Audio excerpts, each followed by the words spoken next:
All right, welcome back to round number 3 of 4 here on Modern Mondays at Guardian Game. This is Travis Cooper from Portland Paper hanging out with my friend Chris Walmsley, talking about some Modern, watching some Modern. Right now we're going to see Amulet Titan versus Tron. Do you have a favorite in this matchup, Chris? Oh, it's kind of like the NFL. Anybody but the Patriots. Anybody but Tron is going to be my favorite deck to watch. Although I do have some experience playing the Amulet Titan deck, and I do love that deck. Although it is extremely trying skill-wise and patience-wise. Do you feel like one is significantly favored in the matchup in particular? I think it's actually very close. Amulet is just really trying to power out a quick Titan.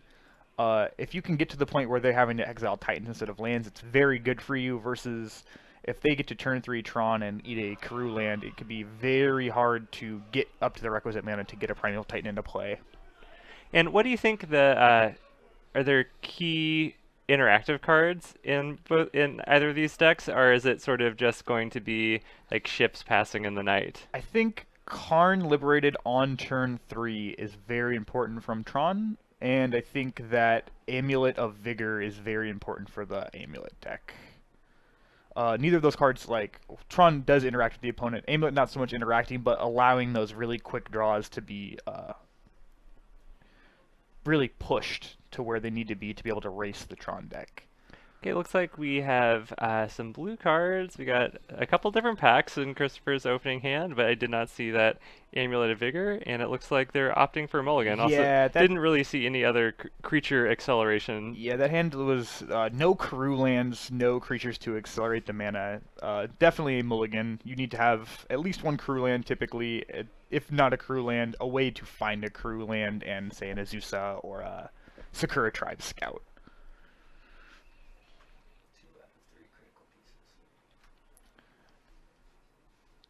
Can't really see the Tron player's hand, but I assume it is some mixture of Power Plant Mine and Map.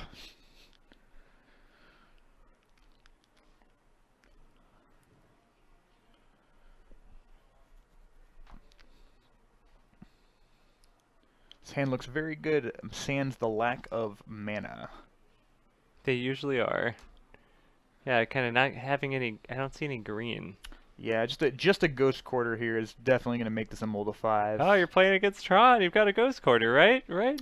Yeah, Ghost Quarter is actually pretty good in the matchup if you have, like, say, a turn 3 Azusa and you can't Titan. If you can get a Ghost Quarter into play, it can buy you that extra turn that is really allows you to untap and really go for it. But the only land being a Ghost Quarter is pretty rough. I don't know that's keepable even with an Amulet or 2 in your hand. You really need that green source to be able to start getting Looks like things going. I'm gonna take a moment here and just step away from the table. I think we got some camera shake going on, so I'm gonna try to fix that. And I'll return just a second here. It's really distracting. It's touching the Chris, table. You can keep talking to us for a little bit. Mold of 5 here is going to be pretty tough. The Amulet deck sometimes can mulligan down to 5 and still get there. Seems like a pretty good 5 actually, but can be a little hard to beat Tron without the critical mass of cards.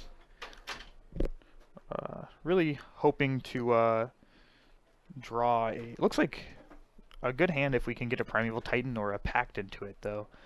Some mana and some ramp, so. All right. Did you miss me? I did indeed. I did indeed. We got a knee shaker there. Ah, all right. I am also one of those. The fidgety legs, definitely a patented. Maybe it's a Christopher thing, but definitely a patented thing. Oh, turn 2 Ghost Quarter. How do you feel about that? I mean, on the mold of 5 with nothing else going on in the hand, I think it is the necessary evil.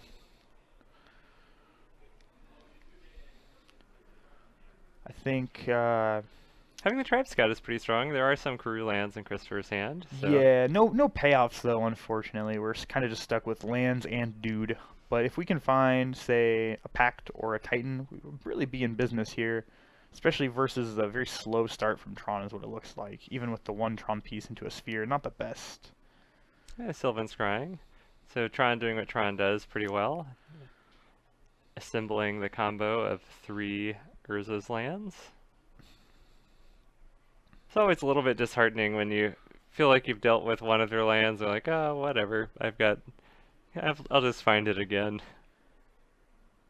And we're going to get a crew land at the end of Theo's turn and an untap.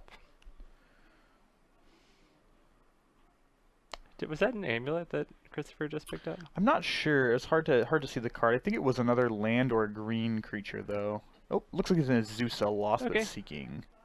That's going to allow us to play all the lands in our hand, but we're going to be stuck with no cards after that. However, if we draw a Titan, we have the requisite mana to do it next turn, which is something to be said for a mold of 5 here. Yeah, Pact, Titan, either of those. Strong draws. Yeah, unfortunately, the green-white land and not the second green-blue land, so Teleria West isn't quite as good as it would be normally. And maps, so Thea's going to be able to have assembled Tron by their next turn. And didn't look like a big payoff for Christopher there. Yeah, interesting since we're not really doing anything that we didn't attack with the Tribe Scout last turn. Not sure that the 1 point will end up mattering, but it could. Feels like Christopher maybe was thinking about activating it to put the land that he had in hand onto the battlefield, but decided not to do that. Yeah, it's interesting. It being a basic forest, I think there's not really much upside to being able to put it in end of turn or just putting it in on your turn. If it's a bounce land, we're definitely more in the consideration of, oh, maybe they have a Ghost Quarter, I can bounce my land to save it. I feel like I definitely would have put it into play this past turn, though, because if your opponent Karns and upticks, then you're just losing a land for no reason. I kind of am a fan of giving them that bait, like, hey, maybe I have a Titan and not the land, right? So you make Karn want to go up. That's pretty good.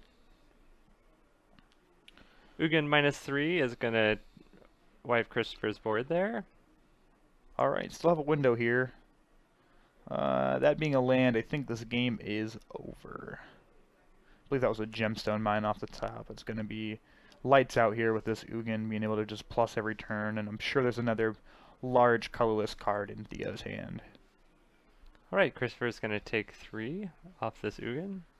And that allows the Ugin to be able to minus and take care of a Titan if it happens.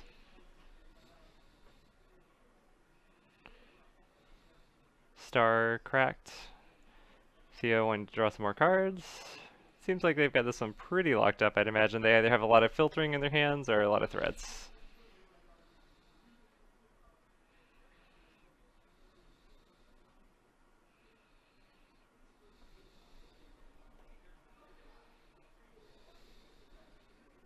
A main deck relic. I think it's a good call in the current meta game. Yep, Yeah, I think get the this team is assembled.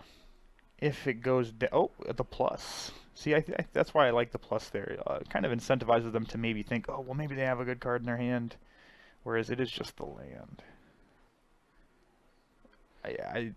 Christopher fighting the good fight, I suppose, but this game is all but over at this point. Double large colorless planeswalkers that can start answering the lands. You'll never ever get to the lands to be able to cast your spells. It definitely feels like playing with your food at this point. Definitely. Kind of the knock on the Tron deck is that it can't win very fast, so... Yeah, it sometimes effectively wins by turn 3, but usually that's because your opponent concedes. Yeah, not actually physically ending the game, but it'll be interesting here. An Ulamog off the top I think would prompt a concession.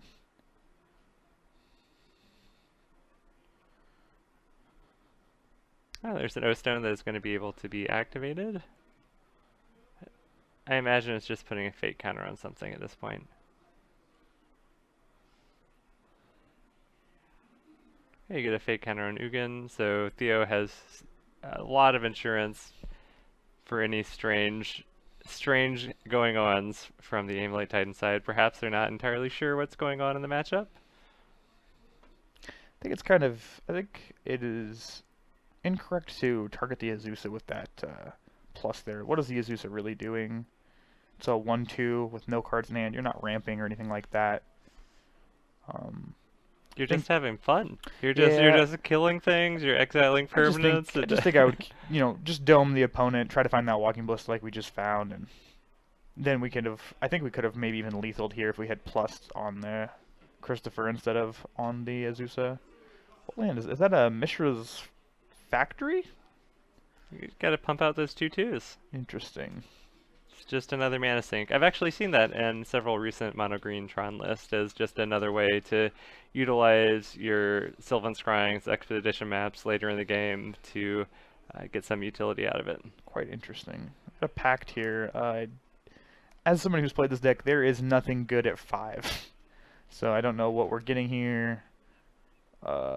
Actually, doesn't matter what we get here. We're just dead in our upkeep on the next turn because they're going to just probably exile the land. We won't have the land to pay, and that will just be the end.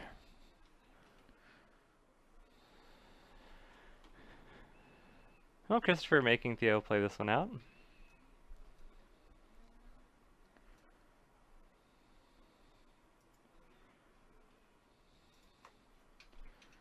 Interesting to see if Theo goes for the land, sees the line here.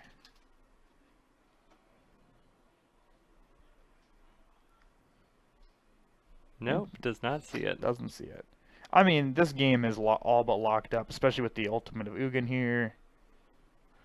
I rarely get to see Ugin actually ultimated. Yeah, I feel like this it might happens, be just for the but camera here. But, yeah, no, this is quite the... I don't even know what the ultimate... You gain 7, draw 7, and you can put... 7 permanents. That's... yeah. Sure, why not? Come on, keep going. We want it. We give the people what they paid for. 2, 3, 4, 5. It's going to be a very large walking ballista. I think at this point we can actually just lethal with Walking Ballista. But it's just so much more fun to exile the land and pass the turn. Theo gets a second chance to do it with this card.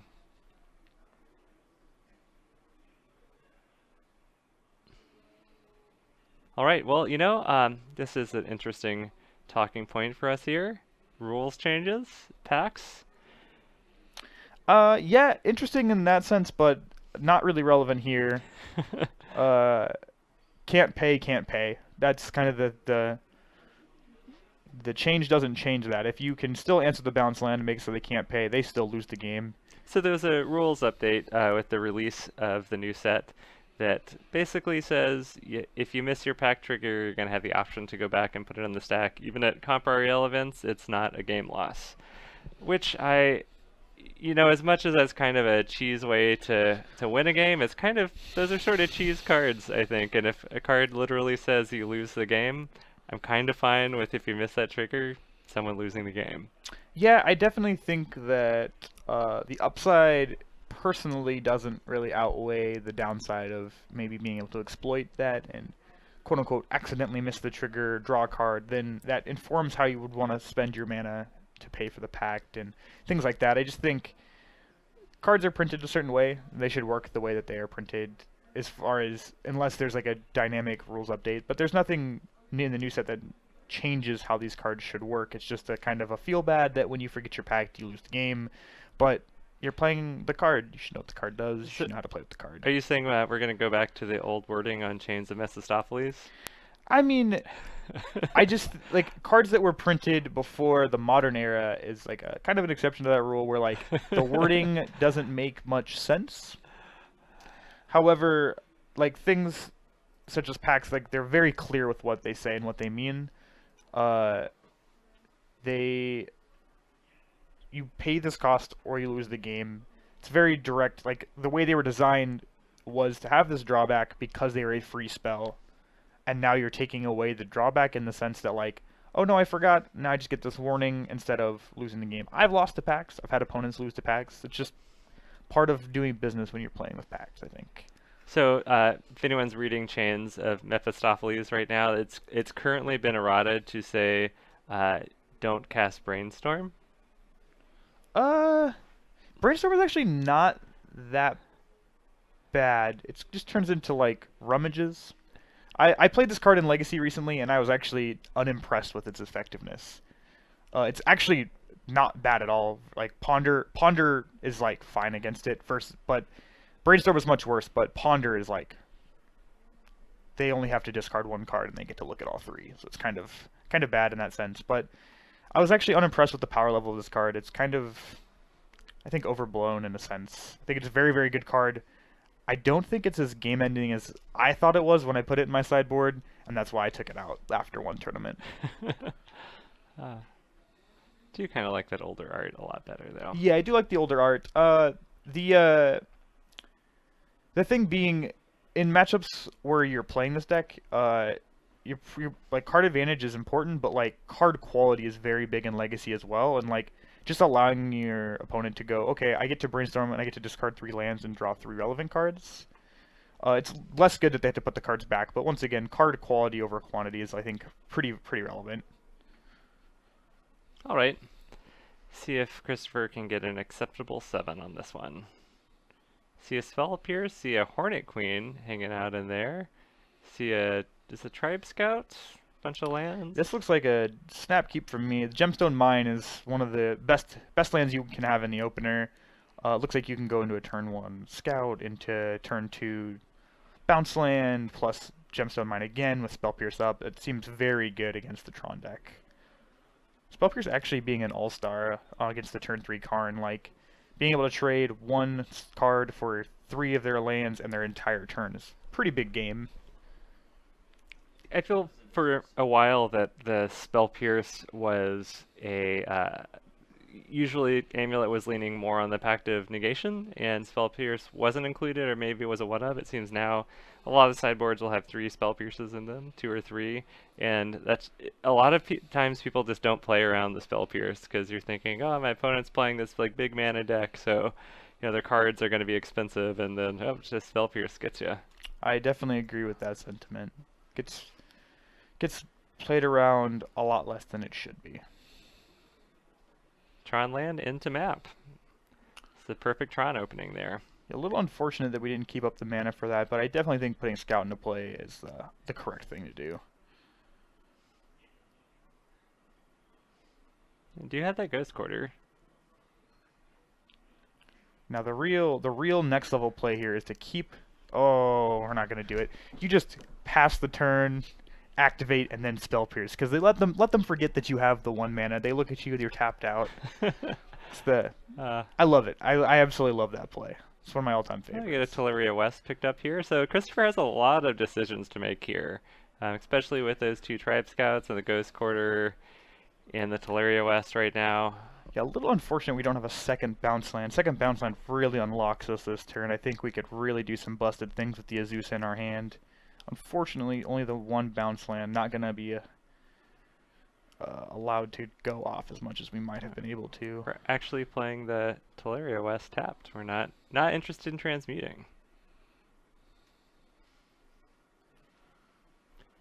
And there's an Azusa. Oh yeah, bounce land. Bounce land would be pretty good. Yeah, that's what I'm saying. with the 4 additional land drops this turn, I think you could really seen some busted things with a bounce land. You might have even considered playing the Ghost Quarter last turn instead of the bounce land, just for the odds that you might draw something off the top with that Azusa.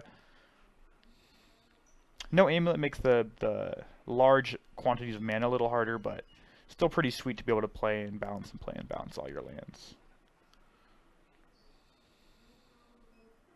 Christopher thinking about when to go for this activation for the Ghost Quarter.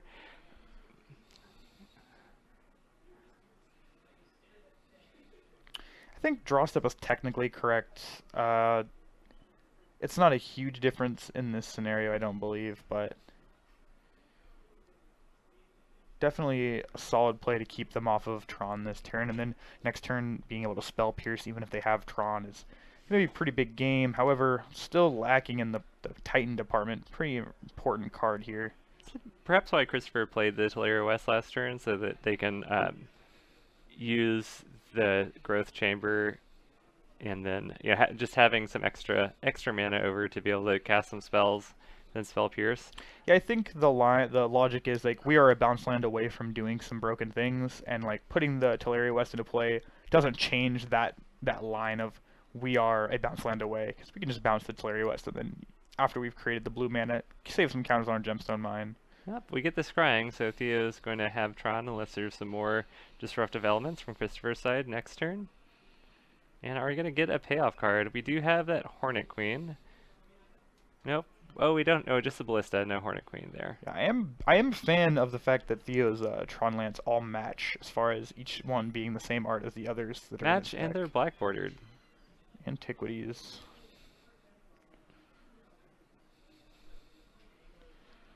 I do like original arts. It is interesting to see Antiquities Tron lands hanging out with that I like playing the Walking forest. Ballista here, but I think I would have used the new Gemstone Mine. You really want to manage those mining counters.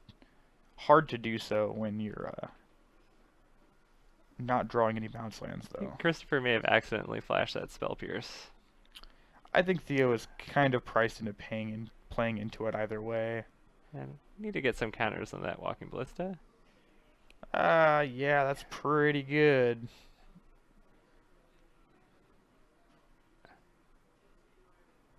So Christopher is saying O-Stones on the stack, Spell Pierce.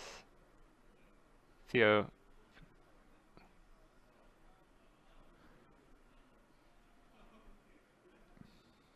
Some communication issues going on here. We need some dice on that Walking Ballista. There we go. There Thank it you. is. Okay, we've got a green floating. We are kind of seeing a bit of the fail rate of this Amulet deck here, where you drew a lot of the pieces that you needed, but you're missing like the payoff element of it. I mean, we still like if we draw a Titan here, we're still very much in this game, but really have to get lucky. I'm not sure how you cast the Titan right now, though, right? We have 5? 5, yeah.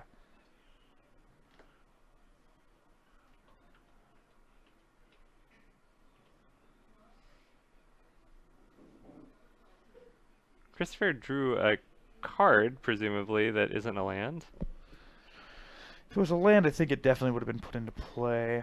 It's interesting here to see what Theo thinks is going to be relevant. Do we play a bigger guy, or do we pop this O-Stone? It's definitely a tough choice. I feel like I just pass the turn and hold up O-Stone. I mean, it depends on the texture of your hand. If you have an Ugin, it could be very nice to Right. slam an Ugin. I would cast an Ugin. Yeah. But as opposed to playing something like my own Ballista or Karn, I would be Yeah, maybe hold up I O-Stone think for I one think turn. basically Worm Coil Engine or Ugin are like the two things that I would be willing to play here. But Worm Coil just like immediately saying, okay, well you can't attack me anymore. It's pretty good.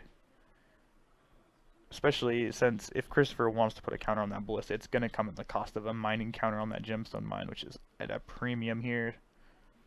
One thing we haven't seen in either of these games is Oh, see, I'm not a huge fan of using Yeah. a mining counter for 1 damage here. have not seen an Amulet of Vigor. And no Amulets, no Titans either. It's an uneven 8. Okay, Theo dropping to 8, which is, with the right combo of lands, a primetime attack away.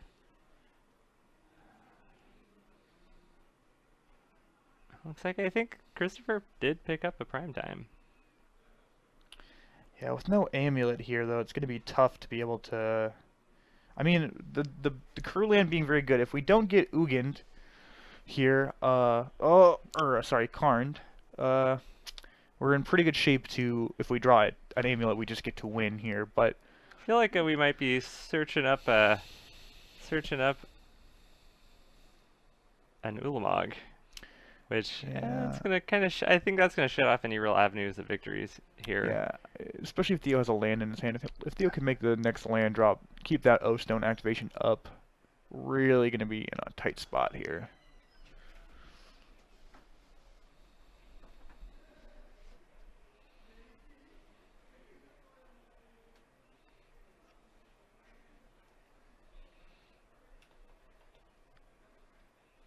It feels like just how are we sequencing this for Theo over here? Looks like we tapped the land. So unless it's a second or another Tron land, we're still gonna have the O-Stone activation not up here. Really dependent on what land we get here. Is there any one card, let's say if Christopher has land plus primetime in their hand right now, I guess, so right now they can produce 1, 2, 3, 4, Amulet 5, of Vigor 6. would I be guess an Amulet. actual kill. Yeah. Oh! Oh! Do they? Oh my gosh. Does he find it? Does he find the line? Called shot. Oh. You got this, Christopher. You got this. Can see you, it? are we able to produce the correct mana to give a hasty attacking? We have the Boros Garrison still in our deck, so Okay. yes. And we have exactly 7 mana right now. Oh, I oh, think no. I think You gotta play the amulet first, though. Oh, did Make we sure find you it? We play found the it? We amulet found it? first. Oh, we found it. Okay, okay, okay. I was getting nervous there. I was getting nervous. Theo sees the writing on the wall. I wonder if The Christopher writing's does in that. blood. Oh, there- Yeah, oh, he sees the yeah. line. That walking ballista play. Yeah, that walking ballista actually turning out to be pretty good. I was not a fan of using that mining counter, but turns out I was wrong. I guess 8 is a very relevant number, and Theo's gonna pack him up. Wow, That we get a was game 3. That was pretty sweet. Very, very cool to watch. It's like, I don't know what card except for Amulet could win this. There it is. That's why I play the deck. I know our friend Mikey would really appreciate that one. Michael O'Connor, a local player that's been on Amulet for quite some time. Pretty good win rate with it. He's convinced it's the best deck in the format.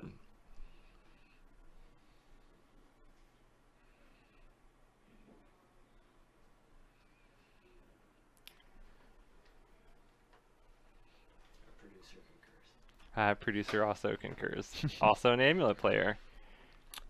Uh, Amulet is just, it's a very strong, very quick deck that you have like lines to sort of win out of nowhere. I think the issues with it are that, especially pre-board, you have very few win conditions, and if your opponent can actually effectively deal with 4 Titans, your avenues to victory are like really narrow, and they're like giving a token +2 and double strike and haste, and that is a problem with removal and path heavy decks. Like a couple paths and the Snapcaster can't effectively just shut down the deck. Walking ballista was a big thing, though. Walking Ballista and the which of these mages goes and gets a Walking Ballista, Chris? Trinket Mage. Trinket Mage is also Um, interesting out, especially combined with Cavern of Souls, so you just have that big fireball. Speaking of walking ballista in this deck, our good friend Steven likes to take credit for inventing that tech, as being one of the first players on Moto to do the walking ballista. Quite a good addition, I think. Adds a little bit of reach, a little bit more utility to the Teleria West. I'm a big fan of the card in the deck. I also own all the cards to play it, but I'm currently lending out my amulets to somebody, waiting to get those returned. Yeah, also it is just a Walking Ballista does such a good job of sometimes you're on the play and you need to bolt the bird, and then you can do that so you're not going to fall behind or lose to a combo deck. Pretty bad opening hand there from Christopher. Had both the colorless utility lands in Slayer Stronghold and Sunhome Fortress of the Legion, along with Boros Garrison. Really the 3 worst lands you could see in your opening hand. I was getting ready to scout out there and find another match to put on, but that was that last turn. That was the turn, you know? I'm a big fan of people top decking exactly what they need when they need it and being able to put the line together to win the game. Unless we're playing against them, then oh, okay, looks like we have the basic forest into the Karoo land. It seems like a pretty fine keep on the draw, especially. You're going to be able to scry, set up this turn 1 Ancient Stirrings, give a little more information as far as what we're looking for. It seems like Amulet Titan has recently shifted from base red for sideboard cards to like base white for sideboard cards. Are there any particular cards that you think have come in for Christopher? I know I saw Hornet Queen that's sometime in the sideboard, but sometimes it's in the main deck. Do you think there's anything in particular against Tron that they have? Some people were playing Stony Silence in the board. I don't know that I'm not a huge fan of Stony Silence against Tron, especially on the draw. They're usually going to be able to use those artifacts before we really are effectively able to interact.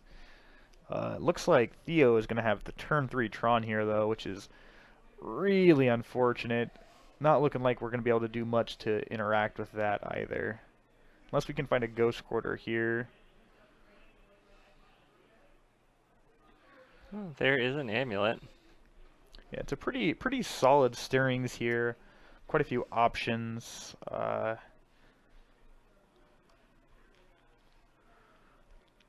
Unfortunately, if there is a Karn on the other side, it's not.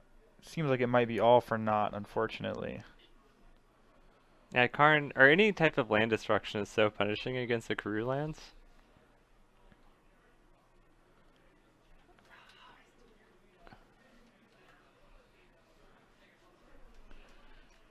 Yeah, I definitely think of the 2 Karoo lands, he was supposed to put the Garrison into play there.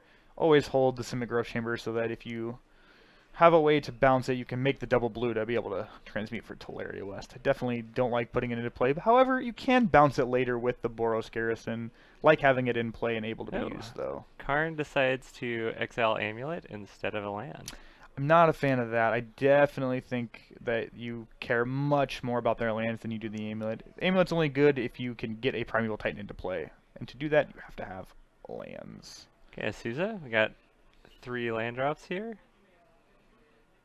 Ooh, definitely not a fan of putting both bounce lands into play and not keeping one in hand. I think you want to keep a bounce land in hand, so if your opponent minuses with Karn on one of your bounce lands, you can just activate your Tribe Scout and return the land targeted with Karn to your hand. That's big game, as well as the real busted lines in this deck all revolve around having a bounce land in play and putting into play multiple times in the same turn. Not having access to that turns off your pseudo rituals.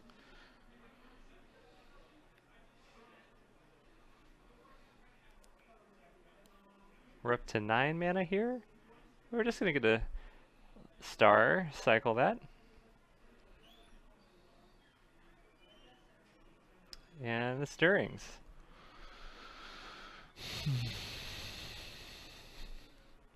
Such a powerful cantrip in both of these decks. Not looking good. Looking like next turn we are going to be lights out here. We've got a turn to draw some stuff here. Unfortunately, with that Amulet gone, it's going to be a little rough. That's a Worm Coil that's going to clog up a couple lines of attack. Worm Coil also making things a little harder. Right, Spell Pierce is not going to hit that Ulamog, unfortunately. They still have to make a double land drop as far as making the mana for that, I believe, but assume we get Primeval Titan here, but Primeval Titan is fine, but what are we really grabbing? That's kind of the question I have.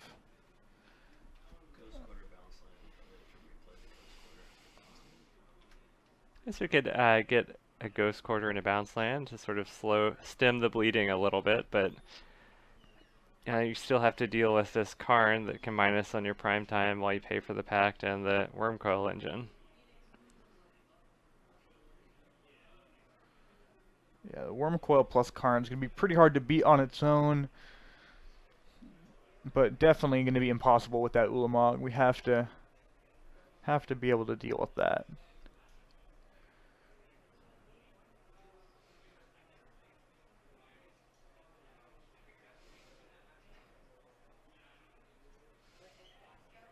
And tower down. I think I might have waited till upkeep there. Only in the sense, I guess it doesn't really matter. It's hard. You just want to like give them as little information as possible. Now they know what land they need to find. It's true, and I do feel like a lot of times when the Tron decks would be splashing a color like black or red, even white, they were only on a couple basic lands, like 2 forest, but nowadays with these mono green Tron decks, they're on 6 forests, sometimes even more. So sometimes you could hope that they would be holding on to their only basic lands in hand, but now it's not quite the same issue. Still, I do like doing it in people's draw steps just as a matter of, I guess, rarely the wrong decision and almost always the right decision. Yeah, not punished here. The forest comes into play, means Ulamog is still quite far away from happening. Eating the Primeval Titan here. Let's see if Christopher remembers to pay for his pact here. And they... Oh! You know what? Doesn't even matter anymore.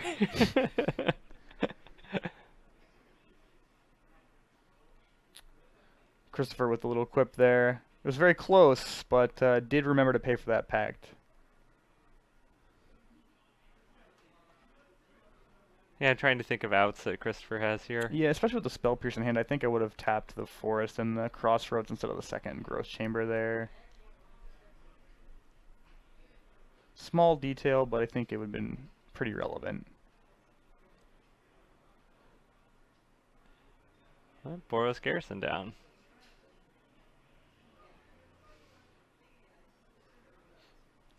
Not attacking with a Worm Coil. Respecting a hasty Titan pretty well, but with that Boros Garrison gone, really going to be tough to have a hasty Titan ever again.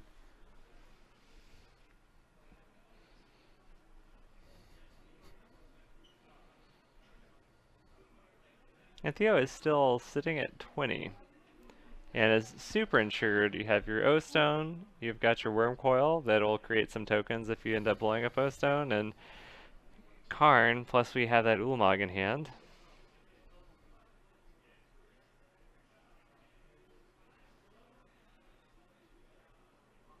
Alright. Trinket Mage is grabbing. It's not really a good get here, unfortunately. Might just be Amulet. Amulet to incentivize Theo into popping the O-Stone, and then hopefully draw into some prime times or something. Yeah, something along those lines. Engineered Explosives doesn't really do anything again this battlefield. We don't have that many excess lands to really make Walking Ballista worth it. We can Ballista for like 3. That's just not doing it against a Worm Coil engine and our opponent being at 20. And we're playing it now for only 2. Really playing into the O-Stone pop here.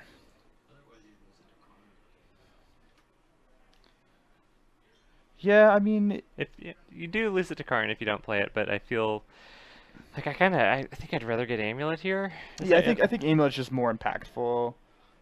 I mean, they're both just dead to O-Stone, so I guess it's small, but... I guess playing the Ballista allows us to kill the Karn, right?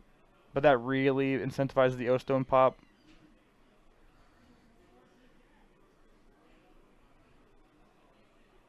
No. I think I might have attacked there first. Very little downside to attacking with the Worm Coil before. You're just going to essentially untap it anyways by getting these tokens. Oh, I guess that was end step.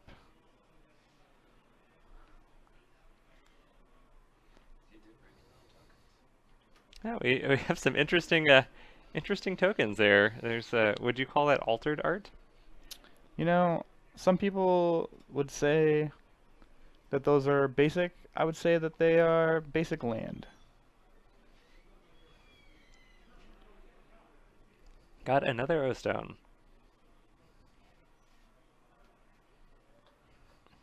I do like the on theme of making the plains lifelink and the swamp death touch. It's the Amulet off stirrings. Prime time. Some Gemstone Caverns. I think I'm taking the Amulet here. Always feels bad as stirring is best to find. Yeah, I think what we were looking for maybe is a Teleria West there. I think that was probably the best hit we could find. But, I mean, you gotta take what you gotta take, unfortunately. So we got Amulet and we didn't put it in a play. I think that's because we have 7 mana on Christopher's side, so then if they draw prime time and Theo taps up or something, or give it one less target for Karn if you play Karn. Hey, there's an O-Stone in play as well, I suppose, but if they want to pop O-Stone to answer a 1 mana artifact, I think I'm pretty okay with that. especially since Amulet's much less important now that we can basically never give our Titans haste. Still good card to have, but much less powerful when you can't give a 6/6 haste. All right. Just layer stronghold in. And another force for Christopher, passing the turn. You should have a gemstone on him with a career crossroads to make up. Get a fake counter on the lifelink worm. I'm kind of more of a fan of getting the fake counter on the death touch worm, but I guess they're both going to get it.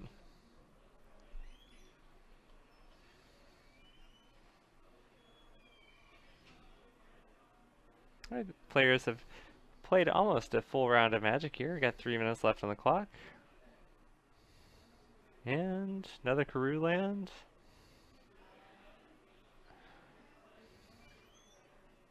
Christopher's going to call that.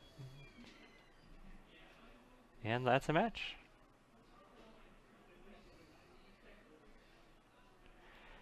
Oh, so yeah, that was Tron did the Tron thing on turn 3. Tron did the Tron thing. It felt like Christopher had decent hands, and decent draws on that last game, but was just on the draw and couldn't get ahead of it. Even when they were able to interrupt Tron with the Ghost Quarter, there's always already too many things on the battlefield to have to contend with. And Amulet doesn't do a really good job of like dealing with a lot of different permanents if they are out of engineered explosives range. I feel like that's the way the Amulet is able to deal with permanents, is basically engineered explosives, which they can do for sometimes, 5. Definitely consistently 3 and 4. I definitely think that Amulet, when not executing his game plan, is kind of a rough deck to. It doesn't pivot very well. It does one thing very, very well, doesn't do many things very well at all. You really are just like Primeval Titan or Big Fatty kill you, and if you're not doing Big Fatty kill you, you're just playing lands, maybe multiple lands, but not doing anything with those multiple lands, which can be a little bit rough. The plans B and plan C are pretty far from the power level of plan A. Like, plan B might be like, okay, we gotta make a fireball for 10 to win this game, and then plan C is like, okay, we're gonna make a plant token and pump our plant token. Yep.